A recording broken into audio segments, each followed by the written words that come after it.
Ya, kali ini kita akan membahas soal pemasangan LCD layar poni, khususnya Vivo Y91, Y93, dan Y95 yang sering gagal. Ini pergantian LCD hari ini. Ini hasilnya, dan saya akan memperlihatkan bagaimana caranya agar hasilnya seperti ini. Hasilnya lurus, tidak ada bercak-bercak, dan bahkan lebih fresh.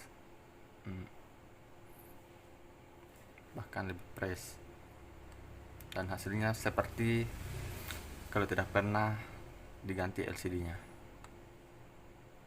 Ya, kebetulan kali ini servisannya masuk semuanya pergantian LCD, alhamdulillah.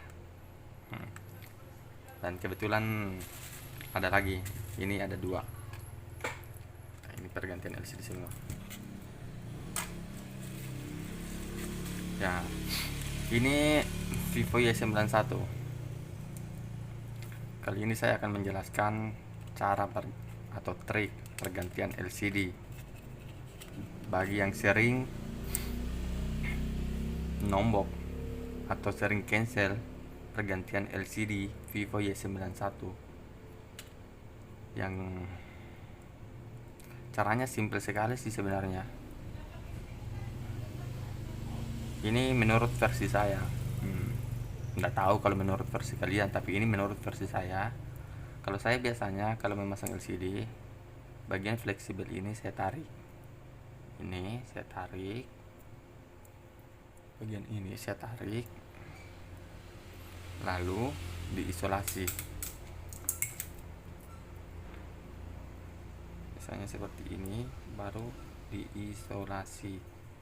Ya, fungsinya ini agar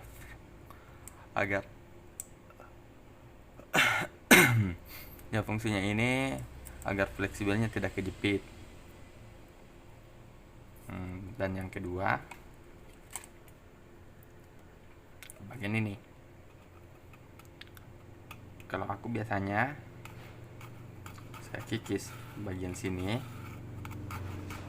dikikis karena ini kan kayak tajam bagian pinggirannya untuk tempat lengketnya LCD di sini. Biasanya aku kikis seperti ini.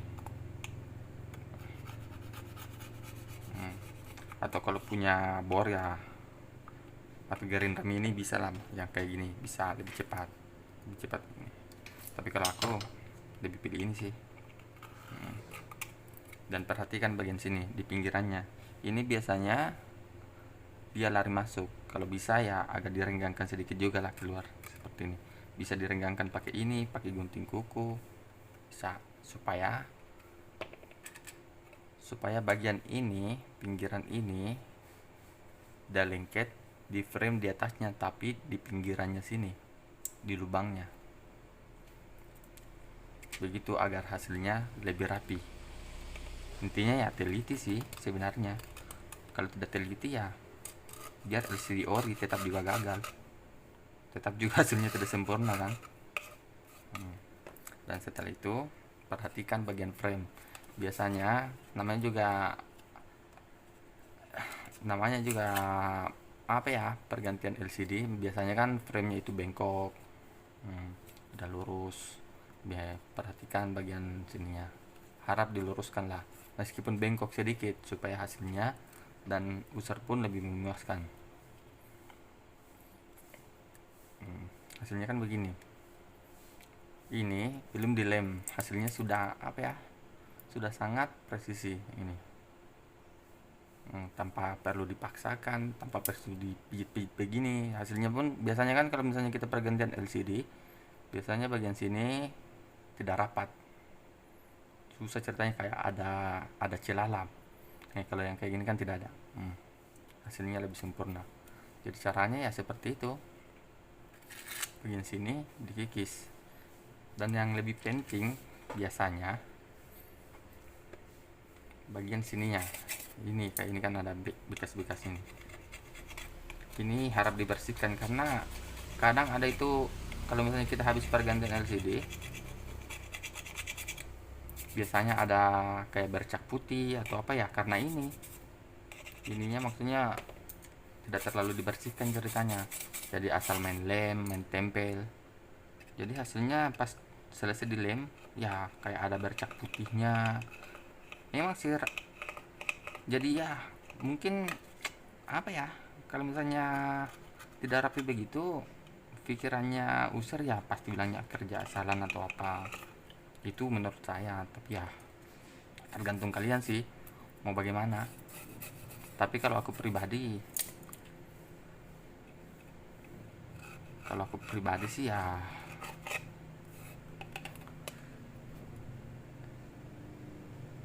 kepuasan user yang utama.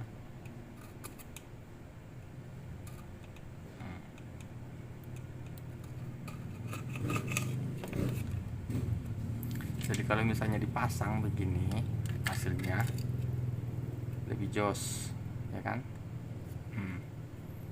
Nah, sorry tadi terpotong karena ada user yang menelpon, dan kita lanjut. Ya setelah itu kita lem.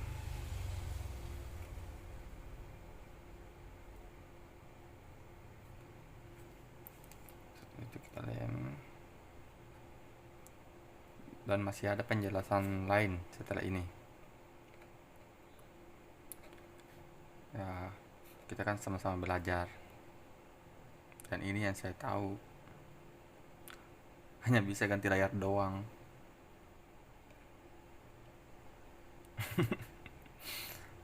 Astagfirullah.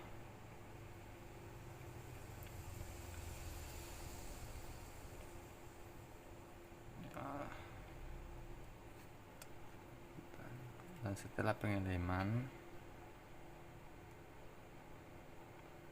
biasanya kan ada yang pakai isolasi, ada yang pakai karet.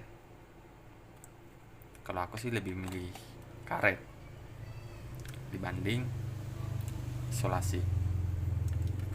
Dan alasannya simpel sekali. Alasannya itu simpel sekali. Karena kalau pakai karet dia itu lebih fresh, dan banyak juga sih yang saya lihat takut pakai karet, malah lebih memilih isolasi. Memang sih bagus isolasi, cuman biasanya kalau kita pakai isolasi ininya LCD-nya kembali ngangkat. Tapi kalau pakai karet tidak bakalan. Ini karetnya aku pakai begini, modelnya begini,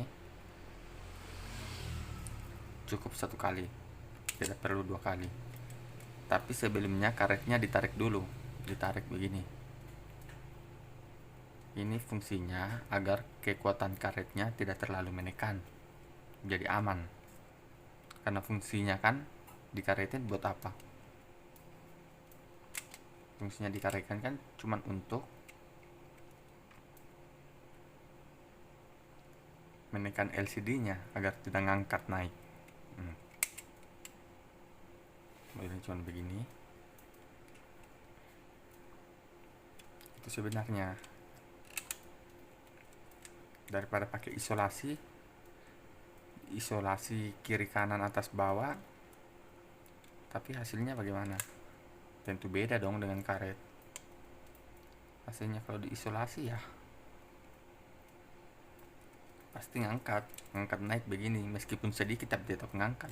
Cuman yang nggak enak dilihat, tidak rapi kan?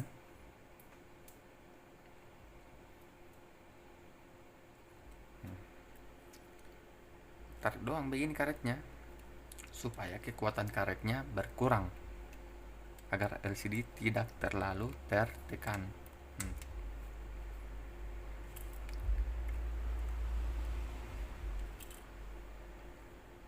Dan setelah itu, biasanya setelah pergantian LCD, biasanya kan bagian atas sini penutup speakernya. Penutup speakernya kadang ada hilang, kadang tidak diperhatikan, kadang memang pas terbela LCD awalnya tidak dikasih sama usernya, jadi ya kelihatan jelek dilihat. Kalau aku biasanya pakai kain yang hitam. Caranya itu aku kasih lem begini supaya tidak keluar kan, jangan juga terlalu banyak, baru gue tutup. Harus kreatif. Kebesaran lain sih.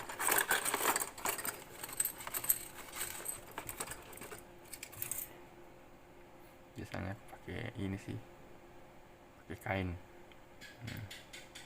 Ini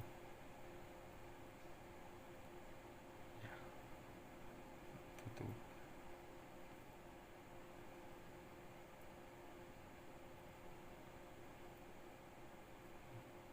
Kalau ditutup kan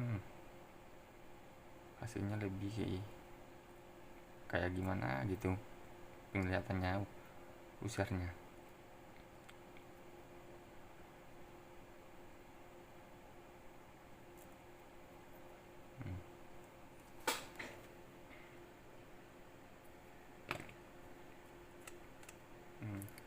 Ini hasilnya lebih press.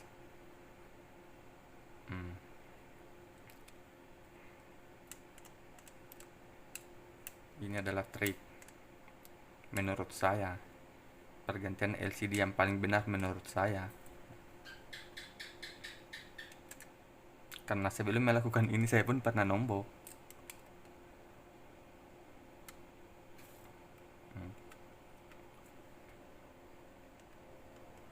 Ya tapi karena kegagalan kita belajar, letak salahnya di mana.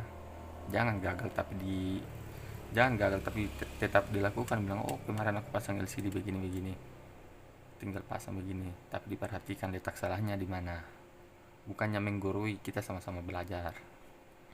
Ya sekian video